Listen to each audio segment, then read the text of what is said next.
Doctor साहब, health जागरण में आपका बहुत बहुत स्वागत है। जी धन्यवाद। मैं doctor Siddharth Singh, Regency super speciality hospital Lucknow से। मैं रीजेंसी हॉस्पिटल में एज ए कंसल्टेंट यूरोलॉजिस्ट हूँ और यूरोलॉजी सर्विसेज मैं रीजेंसी हॉस्पिटल में प्रोवाइड करता हूँ। डॉक्टर साहब, ये बताइए, यूरोलॉजी और नेफ्रोलॉजी में क्या फ़र्क है? जी, यूरोलॉजी और नेफ्रोलॉजी में बेसिक अंतर ये होता है कि नेफ्रोलॉजी किडनी की डिजीज़ में जब क्रिएटिनिन का लेवल बढ़ने लगता है या किडनी की डिजीज़ जो कि जनरलाइज बीमारियों जैसे शुगर की वजह से किडनी ख़राब हो रही है या ब्लड प्रेशर की वजह से किडनी ख़राब हो रही है, तो ये डोमेन फिजिशियंस का नेफ्रोलॉजिस्ट को होता है। Basically nephrologist is a physician and urologist is a surgeon. तो यूरोलॉजी फील्ड किडनी की सर्जरिकल रिलेटेड प्रॉब्लम से रिलेटेड होती है, जैसे कि जिनमें स्टोन, कैंसर्स, किडनी के इन्फेक्शंस, इस तरह की डिजीज़ेज जिसमें सर्जरी की ज़रूरत पड़ती है, वो वर्क यूरोलॉजिस्ट का होता है। और ऐसी डिजीज़ेज जिनमें कि क्रिएटिनिन बढ़ रहा है या गुर्दे की खराबी हो रही पर कोई सर्जिकल इलाज की आवश्यकता नहीं है, तो ऐसे मरीज नेफ्रोलॉजी में ट्रीट होते हैं। डॉक्टर साहब, मूत्रालय में इन्फेक्शन होता है तो इसकी क्या जांच पेशेंट खुद कर सकता है? देखिए, मूत्राशय में इन्फेक्शन होने पे कुछ ऐसे लक्षण आते हैं जो कि मरीज को ये समझ देते हैं कि हाँ, उसको इन्फेक्शन हुआ है। ऐसे लक्षणों में प्रमुख लक्षण पेशाब में जलन होना, बार बार पेशाब का होना, पेशाब कभी कभी छूट सा जाना या पेशाब लगने पे उसको होल्ड करने की पावर न रह जाना, जल्दी से पेशाब करने के लिए जाना, कभी कभी यूरिन में ब्लड आना आदि समस्याएं होती हैं।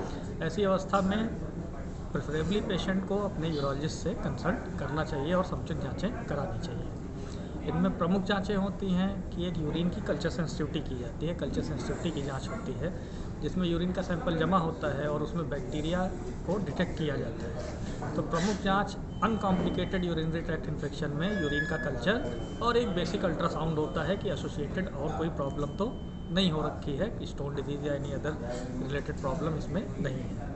तो basically primary test urine culture sensitivity supported by ultrasound is the basic test for urinary tract infection. क्या इस तरह के पेशेंट की पत्नी को भी कोई जांच करानी चाहिए? देखिए, एक मिथ है जिसको मैं आज आपके चैनल के माध्यम से दूर करना चाहूँगा कि केवल बैक्टीरिया की प्रेजेंस होना यूरिन में कोई ट्रीटमेंट का इंडिकेशन नहीं है। बैक्टीरिया यूरिन में एक नॉर्मल हेल्दी मैन या फीमेल के भी हो सकते हैं। केवल बैक्टीरिया यूरिन में होना यूटीआई नहीं कहलाता है। बैक्टीरिया का होना प्लस साथ साथ उसके लक्षण भी होना, ये यूटीआई कहलाता है। और हाँ, अगर किसी कपल को, किसी पति और पत्नी को बार बार इन्फेक्शंस किसी एक को हो रहे हैं, तो इसमें दोनों कपल की जांच करा लेना, यूरिन की कल्चर सेंसिटिविटी करा लेना लाभप्रद होता है। यूटीआई के डॉक्टर साहब क्या क्या खतरे होते हैं? देखिए, यूटीआई को हम लोग दो भागों में विभाजित करते हैं।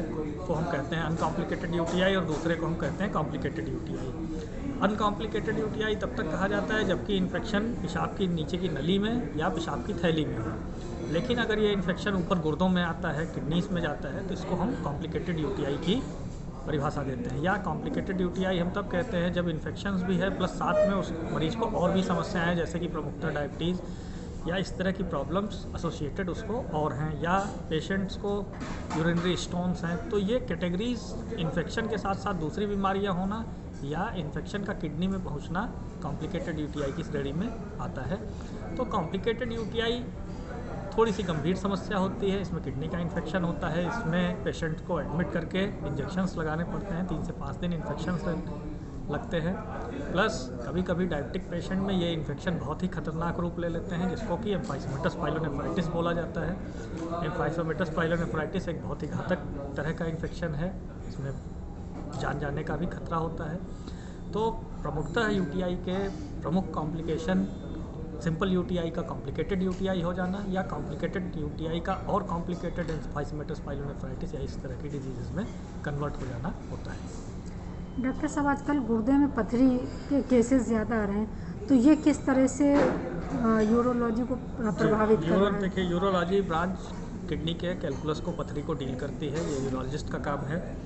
आजकल के परिवेश में खान पान में परिवर्तन, पानी की कमी, बहुत से लोग इतनी बिजी लाइफ में है कि एडिक्वेट मात्रा में पानी नहीं पीते हैं। पथरी बनने के बहुत से फैक्टर हैं, जिनमें सबसे प्रमुख फैक्टर पानी की कमी होना है। आपको दो एक बातें का मैं कंसेप्ट देता हूँ। देखिए, पानी की कमी, type of water is not important, कि आप कौन सा पानी पीते हैं, मिनरल वाटर पी रहे हैं, सिंपल घर का वाटर पी रहे हैं, ये इंपॉर्टेंट नहीं है। किडनी प्रिवेंशन, स्टोन प्रिवेंशन की सबसे बड़ी स्ट्रेटजी अमाउंट ऑफ वाटर है। सो हमें एक नियमित अमाउंट ऑफ वाटर हमें अपना रेगुलर इंटेक में लेना चाहिए, और ख़ास तौर से उन मरीजों को तो अवश्य लेना चाहिए जिनको अर्ली एज में पथरी बन गई हैं। ऐसे पेशेंट्स को रिकमेंडेड होता है कि they have to take at least 4 to 5 litre of water per day.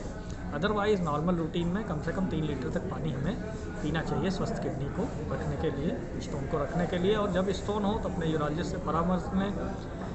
बहुत सारे स्टोन हैं जो कि दवाओं से डील किए जाते हैं, पर कुछ स्टोन की कंडीशंस ऐसी होती हैं जिसमें कि सर्जरी करना अनिवार्य हो जाता है, जिसमें प्रमुखतः स्टोन की साइज़ काफ़ी बड़ी हो जाना या गुर्दे में रुकावट करना, जिससे कि गुर्दे में सूजन हो, जिसको हम लोग मेडिकली हाइड्रोनेफ्रोसिस टर्म देते हैं।